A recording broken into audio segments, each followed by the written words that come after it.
power users, and I want to talk about just 3 of them right now, starting with Finder tabs.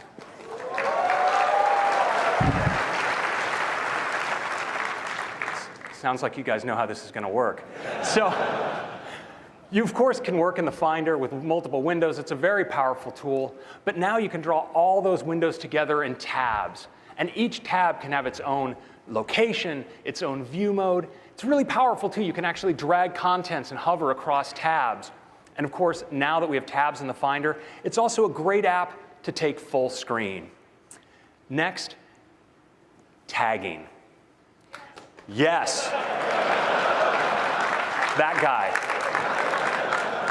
We're bringing tagging to the Mac. So now, when you save a document, in addition to providing its location and name, you can tag it. And when you do, it'll appear right in the Finder sidebar. And in fact, you can tag things wherever they are, whether they're in iCloud or on a local file share. And all those will be brought together and appear in Finder. And tags are great for really powerful search as well. Next, multiple displays. Really? All right. The Mac, of course, we're not giving you all the free multiple display here. This is software.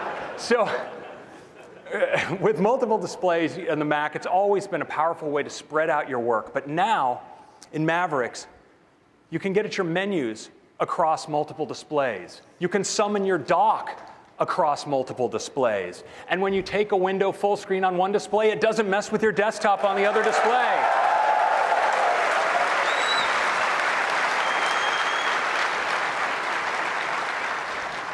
And I really love this. When you pan your spaces, you can do it independently on each of your displays. Finally, if you have an AirPlay connected HD TV, it acts as a full power separate display as well. And I'd like to show all of this to you now.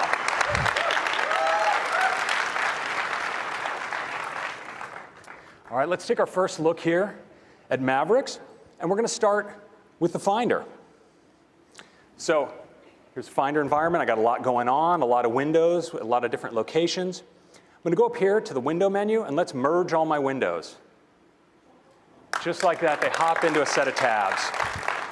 Now, of course, these tabs have different locations, different view settings for each of those locations. Creating a tab is just as you'd expect. Just click plus. I can select another location, like AirDrop, maybe another for this work file share I have going right here. And now that I have multiple tabs, it's a really great way to actually work and copy documents. So if I want to copy this field report, I can just hover over the AirDrop tab, drop it, just like that. Really nice. And of course, I can now take Finder full screen. Next, let's take a look at tagging. This is really cool. So as I go to save a document, you notice I can give it a name, like let's say Project Plan. And in addition to its location, in this case I'm going to save it in iCloud, I can also give it a tag from any of the tags I've made up. So I'm going to call this document important. It looks pretty important to me. And we'll go here into the Finder, and you see in the Finder sidebar, I have an important tag, and I see all these documents. They're from different locations, different applications, all drawn together in sidebar. We have other tags I've given things for things that are draft and in review. Now, of course, with tags, I can assign multiple tags to the same document. That's part of the power of tags. So I go here, and I'm going to say this one is also in review. And you notice as I assign that tag, it now appears in that location as well. And if I want to assign a totally new tag, I want to make up a tag on the fly, I can just type it right here. This is a website project I'm working on. It says create new tag website. And just like that, I've created a new tag, and you can see it right here in the Finder. I can give that tag a color, of course. And now that I have that tag, I can also assign tags by just dragging things in to the tag area in the Finder. So different assets for my website, just drag them in, and they're tagged like that. And tags are great for searching. So if I start typing, let's say, important, I can find all documents that are important. Let's go to all my files, and we'll find all documents that are both important and that are in review. And just like that, I found exactly what I'm looking for with tags.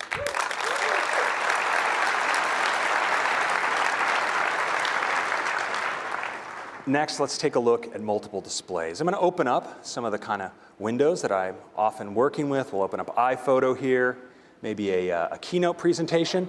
And I actually have a second display connected to this MacBook Pro. Let's show that up there on the display now. Of course, with multiple displays, I can just move windows, cross displays like you'd expect.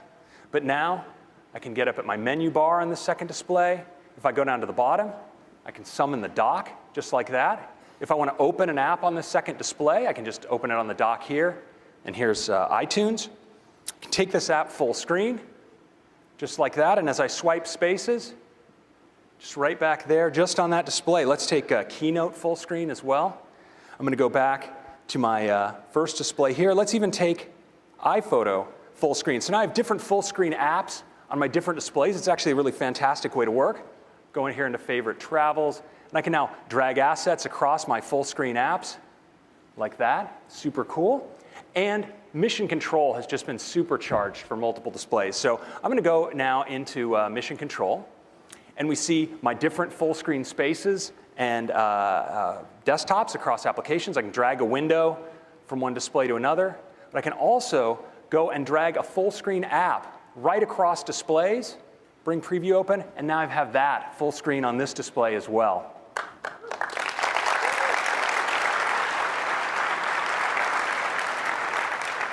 Finally, I actually have an Apple TV around here. Let's bring that into play. So here's my Apple TV. Now, this is pretty over the top. So I can actually go here into AirPlay. I'm going to connect to this Apple TV. So now it's a full power display as well. You can see I have my menu bar and my dock. I can go over here and get at my dock here. And I can go into Mission Control even. And I can go get a window across that other display. We'll just drag Keynote over here, right onto my Apple TV, and open it up. There it is, full displays in Mavericks.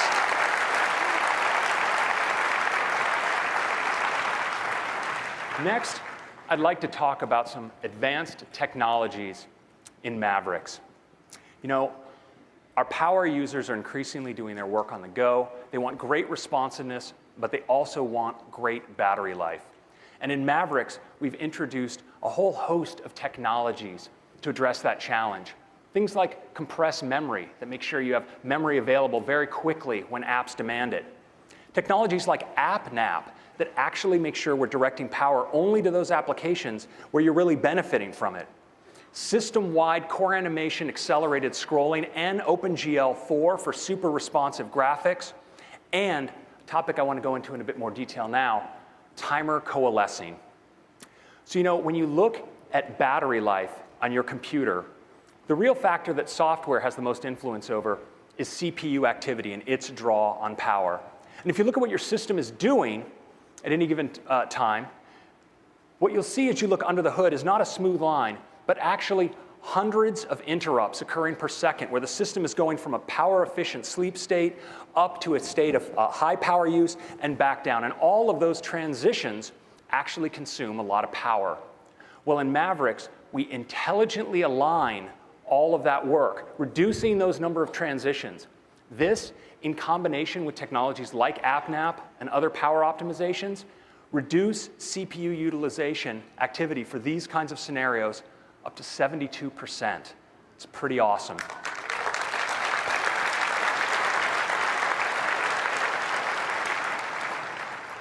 Next, let's talk about compressed memory. Nothing affects the performance of your Mac, the responsiveness more of a Mac that's under load than its ability to provide free memory to an app.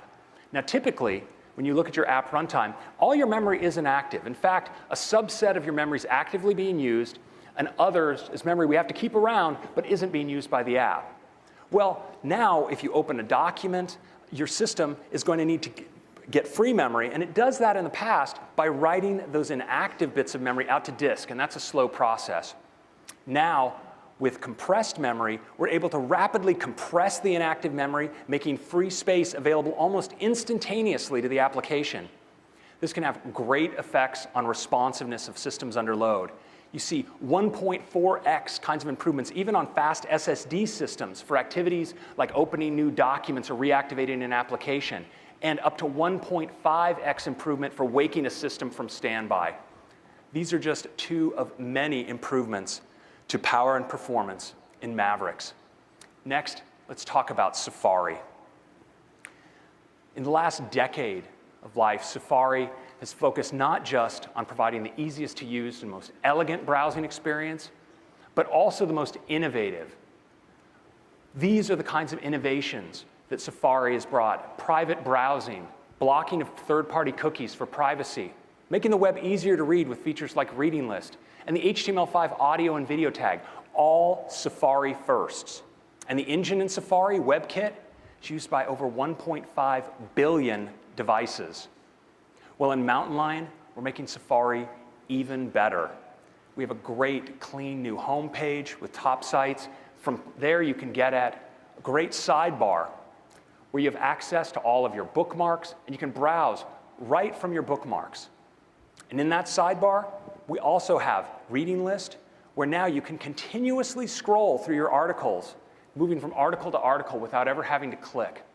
And a great new feature called Shared Links, where you see all of the links shared by people you're following on Twitter and LinkedIn. You can browse them right here. Now, in addition to these end-user improvements, there's also a lot going on under the hood. Big improvements to JavaScript, a full process per tab architecture, and memory efficiency improvements with shared memory resource cache, and a whole bunch of big power savings as well. When you look at the effects of these changes, it's pretty profound. If you take a synthetic benchmark like SunSpider, you see how Safari fares against the competition. But you know, researchers have started to look at more real-world JavaScript by sampling the JavaScript that actually occurs on sites like the Google homepage, Facebook, Amazon.com. And when you look at Safari's performance on a benchmark like that, JS Bench, the results are really incredible.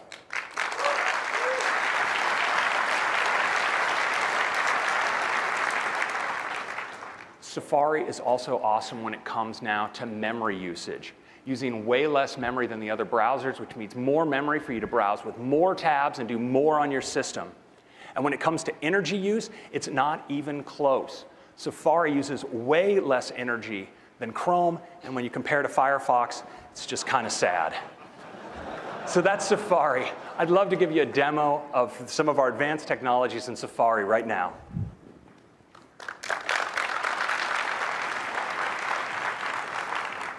So let's start with responsiveness. And I'm going to go now into Mail. And so here we have a mailbox with about 100,000 messages in your inbox. And I just want to show you how you scroll now with that accelerated scrolling. Perfectly smooth, incredibly fast, almost 60 frames a second whenever you do it. It's just epic. And when you look here at scrolling through a conversation, this is a conversation with 26 messages in it. Again, just super glassy smooth, super fast. It's really, really nice. Let's take a look at that in Safari. In Safari, we've improved scrolling for more popular websites and actually optimized heavily for Retina displays. So now it's just super fast, super smooth. Now let's take a look at power. Yeah, there's a fan of smooth scrolling right there in the front. I'm a fan of smooth scrolling as well. So let's take a look at power usage. I have a power meter up here that's showing CPU activity in Safari. And you notice right now it's quite low because we're not doing anything. But let's go into a website that's going to use a lot of power. And you notice the power meter shoot right up because we're doing a lot of animation here, using a lot of CPU. And that's OK. That's what the CPU is for. It's doing something cool for me right here. But very often you'll have something like this happening in an ad off in the corner. You've covered this window up, and yet it's still draining your battery life. You don't even realize it. Well, now with this technology we call AppNap, we keep track of what's going on and what things you actually see to decide where to direct power. So watch what happens when I bring up this iTunes window over the Safari window. Power drops right down. That's extending your battery life. But of course, that thing is still running. It's still available to me. So if I pull it aside, There it goes. You can see everything happening right now. The power goes up, cover it back up, power goes right back down. It's really going to help your battery life. Next, let's take a look at the new Safari top sites. Really clean, really nice. We'll bring out the new sidebar. You see I have all my bookmarks here. I have my bookmark folders as well. If I want to bring a site over from my bookmarks into top sites, I can just drag it out like this. It's really nice. I can open it up, animates in. From the sidebar, we also have access to our shared links. So you see sites that I'm following here on Twitter and LinkedIn. You can click on a link that's been shared, loads it up. I can even retweet it right here if I wish. And we now have one-click bookmarking, so I'll just click this plus and it's going to hop right in to my reading list right there. Let's go take a look at my reading list. You can see all the articles I've added here to my reading list. I want you to watch how scrolling works, because now when I scroll and I'm reading through one article, I read this is great, really enjoying it, get to the bottom, there's the next article. I can just scroll right through to the next article just like that. Awesome. We also have a beautiful new look for Reader. Here's Reader. And I'm going to bring up I can actually close up my sidebar here. And now as I scroll reading, and I just want to read from one article to the next, it's just like that. Super clean and super nice. And that's Safari in Mavericks. I think you're going to like it.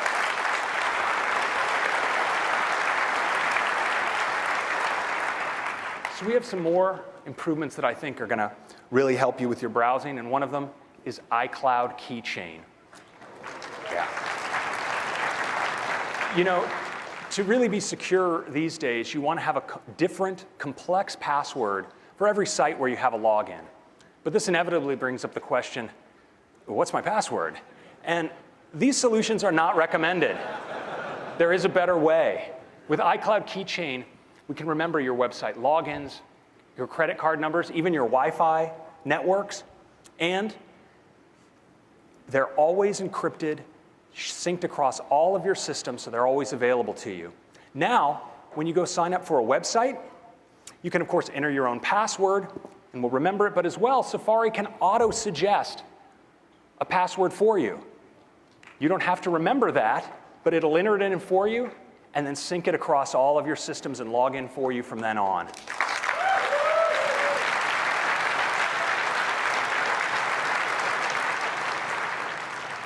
iCloud Keychain is great for your shopping as well. When you come to a credit card field, you can suggest any of your remembered credit cards, select one, and it'll just enter it in for you just like that, along with your expiration date. But you have to remember your own security code. That's what makes it secure, after all. And that's iCloud Keychain.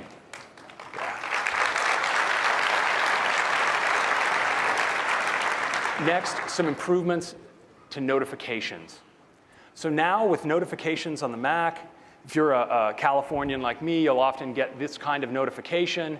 Hey, want to go surf these 30-foot waves? And your response surely is to mouse over the notification and immediately right there reply, yeah, sure, I'm going to surf that 30-foot wave. You can reply right inside the notification. And you can do this for things like email and quickly delete email you might not want to deal with without even having to go to mail. If you get a FaceTime call, you can respond saying, hey, I'm going to call you later, or remind without having to pick up the call. It's really handy. We also handle a new kind of notification. So if you have an app today that sends push notifications to iOS devices, well, now you can sign up to receive those push notifications on your Mac as well, whether Safari is running or not. So things like your fantasy football alert, maybe breaking news, news about that buy on eBay. And now, in Mavericks, when your machine is sleeping, when you wake it up, it'll tell you everything that you missed while you're away right on the lock screen. And it'll now update apps for you right in the background, so you don't have to do it yourself.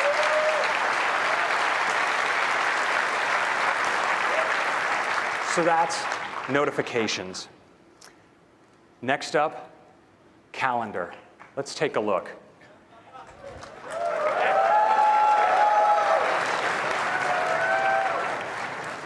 Absolutely no virtual cows were harmed in the making of this user interface.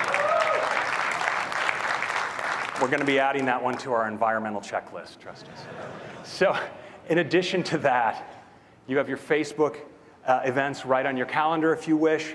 And we have a great new inspector that's even aware of things like location, travel time, and weather. And that's your calendar.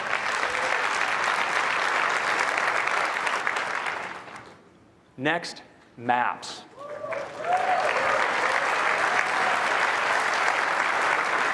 The Maps team has been making great improvements to the data in Maps, and Mac users are going to benefit because we have this fantastic new Maps app. Of course, with your street maps, you have your 3D, beautiful flyover data, search for points of interest, great info cards. You can get turn-by-turn directions. And my favorite part, when I have a route that I've set up on my Mac, and now it's time to go, you can just click right up here and send it right to my iPhone, where it'll appear right on my lock screen.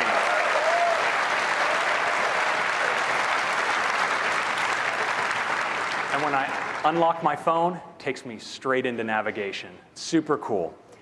We're also providing a developer SDK so you can add mapping functionality to your apps as well. So that's Maps. Finally, we're bringing iBooks to the Mac. So now you have access to the full library of 1.8 million books in the iBook store. Your full library from your iOS devices is available on your Mac as well. It's a great environment for reading. It's also a great environment for taking notes. And it supports iBooks textbooks. They're beautiful, and they're interactive. I'd love to give you a demo of all of this right now.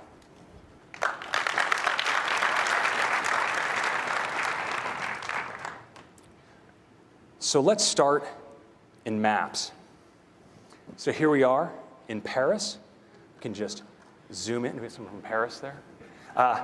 Can zoom right in. You see it's just so fast and fluid, bringing in points of location. I can pan around the map, find a nice location, maybe the Eiffel Tower right here. Let's go in to look at that flyover data. So we can see the Eiffel Tower. Can go into tilt it over. It's the Eiffel Tower right there. The flyover data is just beautiful. And of course, I can even rotate around Paris. Look, you can even see through the Eiffel Tower as it rotates into the area of the city below. The data is just gorgeous, the new flyover data. It's really amazing on your big Mac display. Of course, we support great search for points of interest. So if I want to go to lunch, maybe at, I'm told this is Guy Savoy. We'll go to Guy Savoy. We have these great info cards with reviews, photos. I can add a site to my bookmarks just like this. And it's now synced across all my devices, so this location is available to me, of course, on my phone. Because this is a Mac, I can tear these off. So if I'm planning a trip, I can set aside some things of interest. I can, of course, get directions. Let's do that here, directions from the Eiffel Tower. And when I'm ready to go, I can send it right to my phone, like this. And that's Maps.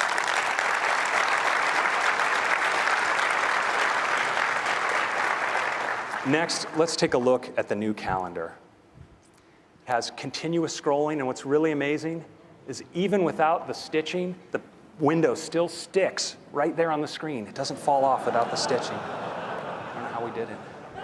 It's engineering. It's really great for creating events. So if I go and create an event like this, let's say I'm going to have lunch. And now I'm going to type in what I want to have for lunch. So I'm going to say I want pizza. And you notice it suggests all sorts of locations nearby. So I'm going to select Tony's Pizza. And you notice I get a map. I even get projected weather for that location, so I know if I need to bring a jacket. Now I can select here and actually ask it to tell me what the travel time is expected from my last location. So I can decide if I want to drive or walk. I'm going to say I want to walk. And it actually adds the travel time right to my calendar, so I know not to schedule anything there.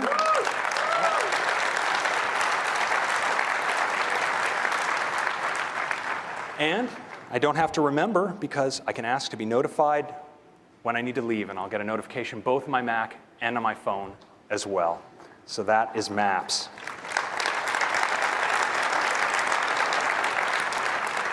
Finally, let's take a look at iBooks. So I have all my books here. Of course, can browse the collections I've arranged. We have access to the store with all of its content. Books, of course, is ultimately about reading. So you can get in here and read, move easily between the pages. You have access to all the controls you'd expect. Your bookmarks, search, can adjust your type of font and type size, go into a nice night mode that's relaxing for the eyes. But of course, I really love these interactive iBooks textbooks. Let's open one of those up now. So I can scroll through the pages of my book, see all these nice interactives and videos. I can pinch right into a graphical table of contents, scroll through the pages of this chapter, can select another chapter, scroll through just like this. I have these fantastic interactives. So if I want to understand the way the cellular structure works, for instance, on this leaf, I can just drill right in, see all the way through like this. It's just incredible. Really great way to learn. Yeah. It's also a great environment for taking notes.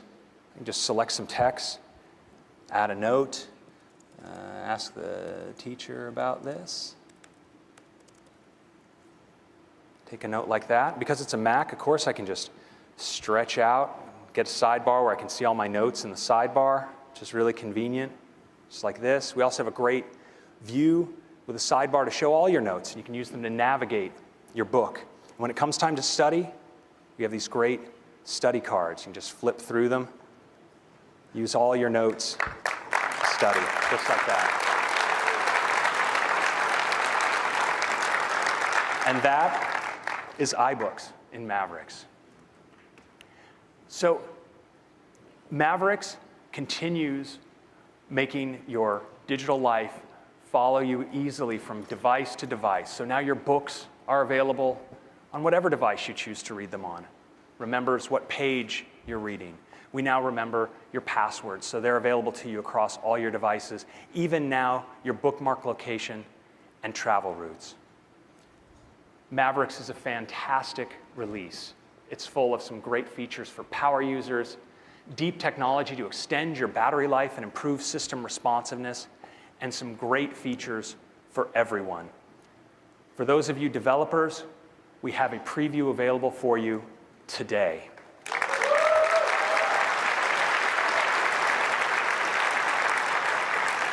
And for everyone else, in the general public, you'll be getting the final release this fall. So that is Mavericks. Next, I'm going to hand it over to Phil Schiller to tell you a little bit more about the Mac. Thank you.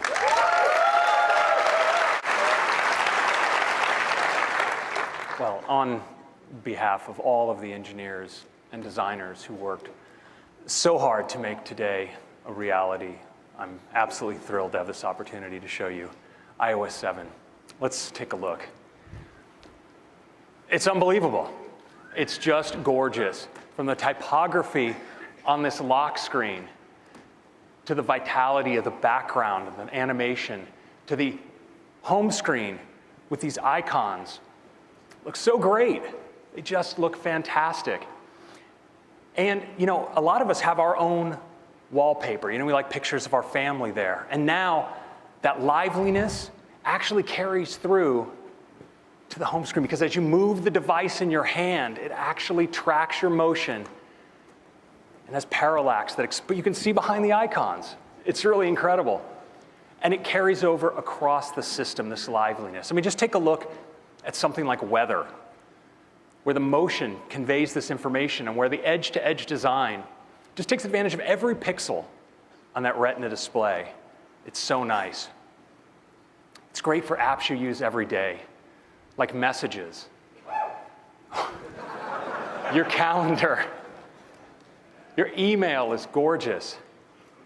Your friends never looked more attractive. And Game Center, we just completely ran out of green felt.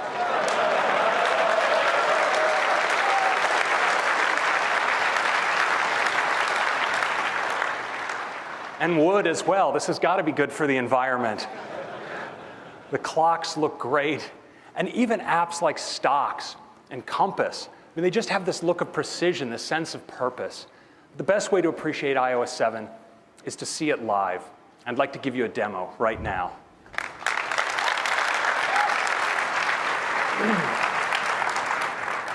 So let's take our first live look at iOS 7. Here it is. You can see how the device actually responds to the motion in my hand. Just slide out the lock screen. You see how it slides in? Now, I want you all to look away for a moment while I type in my... OK, you can look again. OK, don't tell anyone about that. All right. So here we are on the gorgeous new home screen. Let's go into weather. You see on weather, it's a little cloudy today. I can actually tap here. The degrees get more information like humidity and rain. Let's swipe through some locations. Clear in Sydney. Kind of hot in Phoenix. Here in Big Thunder Mountain, it's looking a little rough. We've got some thunder brewing. Oh, yeah.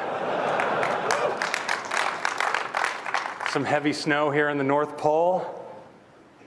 And tropical storm here in Gilligan's Island. I hope they got off that island. So, and it's more functional than ever. If you pinch, you get this gorgeous overview of all your cities. Even with the time, so it's a world clock as well. Let's take a look at the calendar. So clean. Swipe from days to day like this. Turn it into landscape. See your whole week at a glance. Got a big week ahead. Zoom out.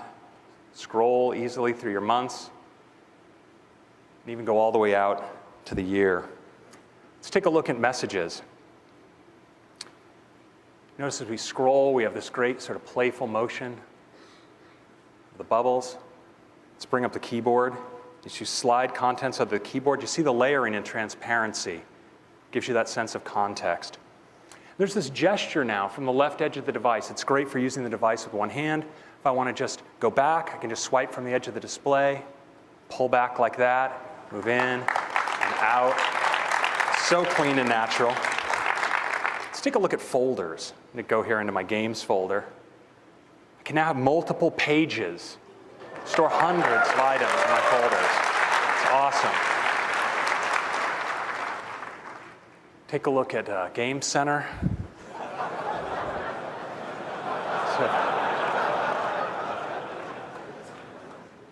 Some of those good-looking friends.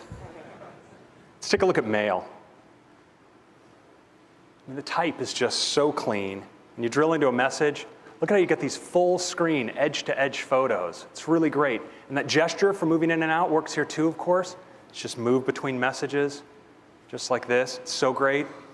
And if you just slide across on any item, you can get at the trash and more options as well right here in Mail. Finally, let's take a look at Notification Center. Same as always, we can just swipe down from the top of the device. It comes down with a nice thud. You can see all notifications, just my missed ones. And we have this great new Today view. So you can see your friends' birthdays, current look at the weather, your upcoming invitations, your calendar, your stocks, and even a quick look at tomorrow. You know what's really great is for the first time ever, Notification Center is now available from the lock screen as well. You don't even have to unlock your device. So that's a quick look at iOS 7. It's a comprehensive end-to-end redesign of the user experience. Installing iOS 7 on your phone is like getting an entirely new phone, but one you already know how to use, one that's so much more beautiful and functional than ever before. But iOS 7 is actually more than that. It's also a major feature release as well. I have 10 features I want to talk to you about today, starting with Control Center. Control Center is something that's so simple and yet so essential. You have those switches that you just want to get to really quickly from wherever you are. Well, now with Control Center, swipe up from the bottom of the device, and there they are.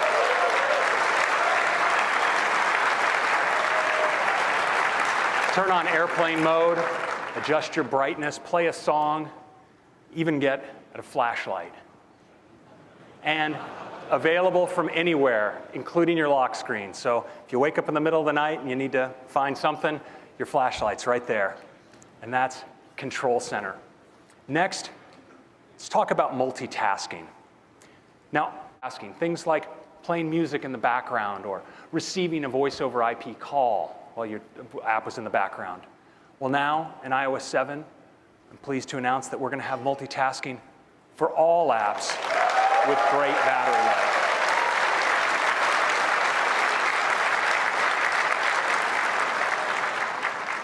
So how does it work? Well, imagine you have an app that you're using constantly throughout the day, a social networking app or something, and you're checking in all the time. Well, iOS 7 notices that pattern of use and is going to provide that app with frequent background activity to stay up to date. And let's see if another app you use, maybe that you just check in on in the morning at breakfast, maybe at night after work. Well, iOS 7 notices that too, and it's going to give that app background cycles just in time so it's up to date for when you need it. Now, in addition to this intelligent scheduling, iOS 7 does opportunistic updates. The average user wakes their device dozens of times a day, and those provide great opportunities when the system's already powered up to update apps in the background. It also adapts intelligently to network conditions. So if you have good coverage, it's a great time to fetch. And it coalesces updates across multiple applications. So once you have those radios powered up, lets multiple applications take advantage of it for their background updates. And finally, iOS 7 responds to push notifications as a trigger to give that application time in the background. So when you follow that notification, the app will already be up to date.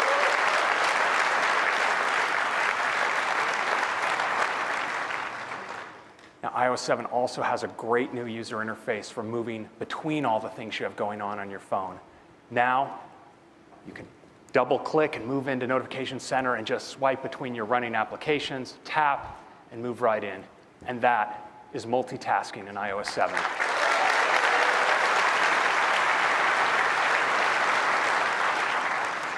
Next, let's talk about Safari.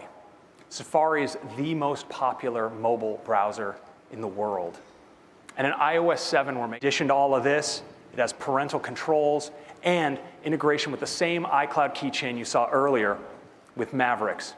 I'd like to give you a demo of Safari now. Let's take a look.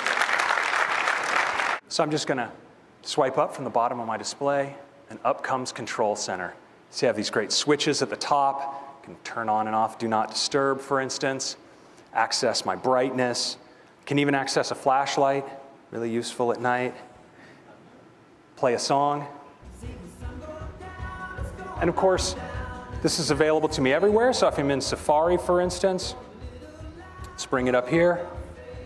You can turn off that music. And you notice how it's layering and transparency. Take the personality of the environment where you bring it up. That's Control Center.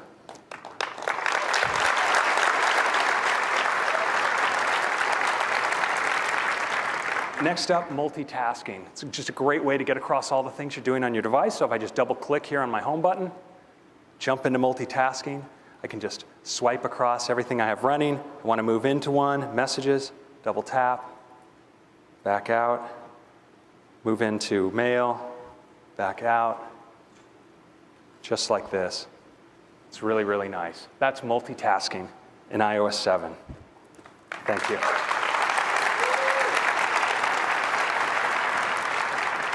So of course, there's much, much more to iOS 7, including AirDrop. AirDrop is absolutely the easiest way to share with the people that are right around you. So now, when you're in any app that supports a share sheet, you bring up the share sheet, and your friends that are all around you just show up right there. You tap on one, and they're going to get a panel right on their display, and they can accept what it is that you shared. They accept it, they're taken right into the app. And you know, if you want to share with multiple people, you just tap, tap, tap. No need to wander around the room bumping your phone with others.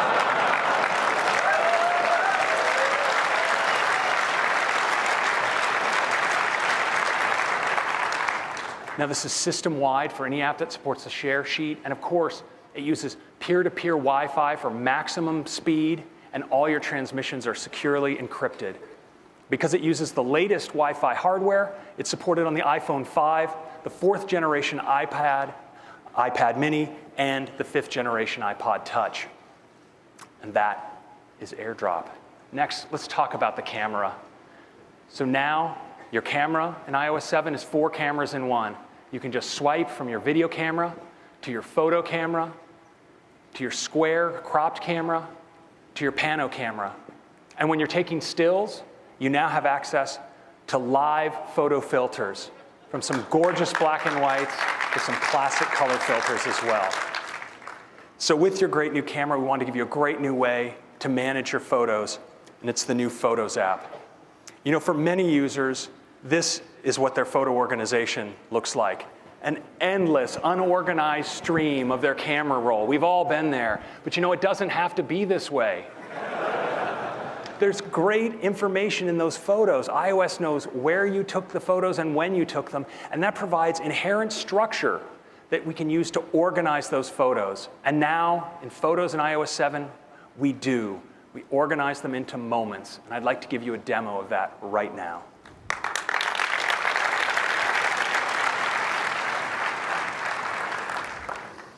So let's take a look now at the Photos app. So here you see some photos that were taken in San Francisco. And you see, nothing was done to organize these photos explicitly, and yet they have these labels like the Palace of Fine Arts, Baker Beach, Lombard Street. It provides this natural organization for appreciating the photos. We can go up to more trips, more time in San Francisco, Golden Gate, San Francisco Fisherman's Wharf. But then you see, we have home. We have photos taken at home, and photos taken at the elementary school and around that area. And now if you want to zoom back out to get a more of a bird's eye view of your collection, we draw these moments intelligently together into collections. So see here how that multiple day trip around San Francisco is collected. Sorry about that, I got a little excited there. Into, it's a very exciting interface, into a multi-day trip in San Francisco. And that time at home and around the school, well, that's one moment, that's one collection as well. It's a really great way to browse your photos. You can even go all the way out to the year level. Look across your whole photo collection.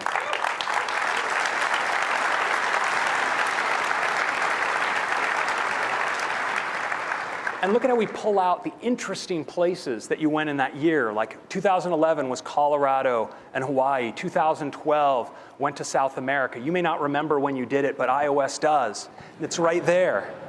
And you know, with this Retina display, you can even kind of make out patterns of photos and when different occasions are. And of course, we found like we had the urge that we wanted to just tap in right from here. And so now, in fact, you can. You can just tap and scrub and find the photo you're looking for just like that. It's really just amazing. So I can just pick a photo here, whichever one I want. It's kind of cute. And now we can edit it because we have photo filters. So I can go into the filters here. I can try different color effects. And if I find one I like, maybe a nice black and white, I can do it just like that. I'll apply it, save that photo away. We also have great new ways to share your photos in the Photos app. So let's bring up sharing. We have AirDrop right here. If any of you were running iOS 7, I'd see you. It looks like it didn't leak, so that's good. You're not in there right now. But you have AirDrop. You have access to other photos. You can share them from right here, which is really handy. Great photo sharing option is iCloud photo sharing. I'm going to tap on that now. Let's go into iCloud photo sharing. And from here, I can select the photo streams that I want to share to. So I'm on family photos now, but I'm going to drill in, and I can see other photo streams I've set up. And now other people can share into my photo stream as well. So these are shared photo streams.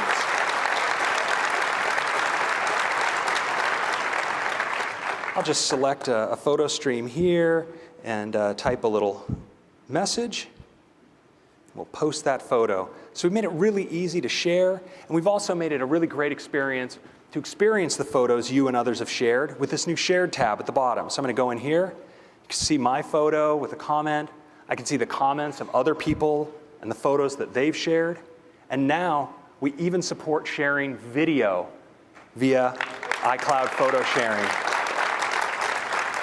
And we have a great way to just browse those shared photos. I just tilt the device into landscape. I can scroll through it like this and just look at how beautiful that is. What a great way to experience your photos. So that's the new Photos app in iOS 7.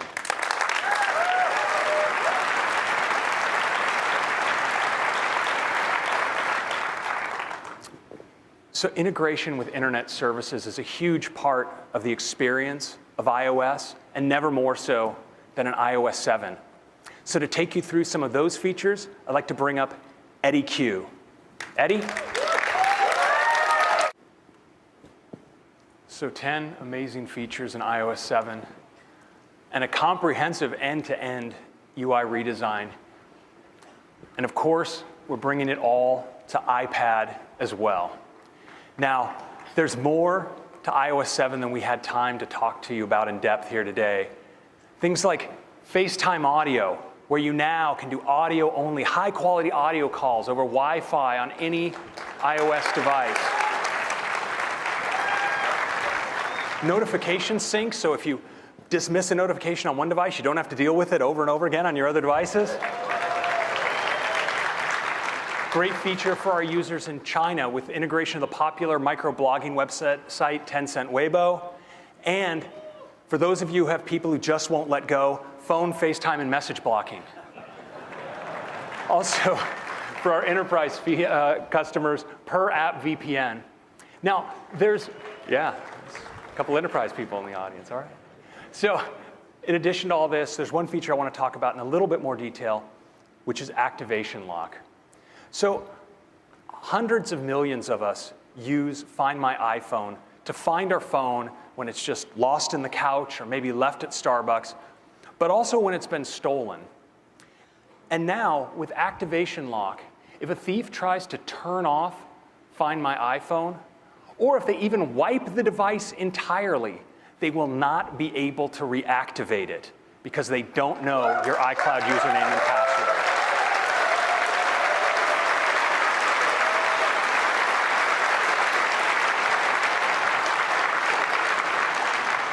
We think this is going to be a really powerful theft deterrent.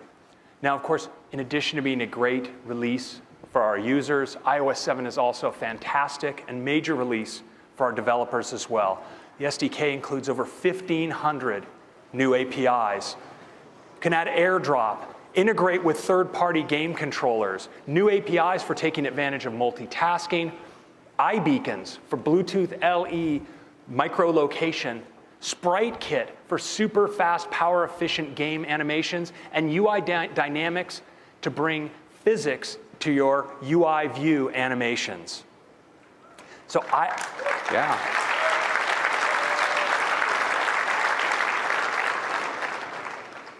So iOS 7 is available to you developers in beta on the iPhone today.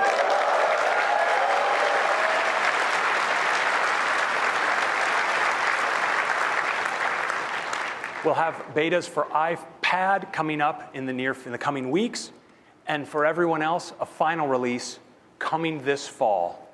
So iOS 7 will be available for iPhone 4 and later, iPad 2 and later, the iPad mini, and the 5th generation iPod Touch. That is iOS 7. I hope you love it. Thank you.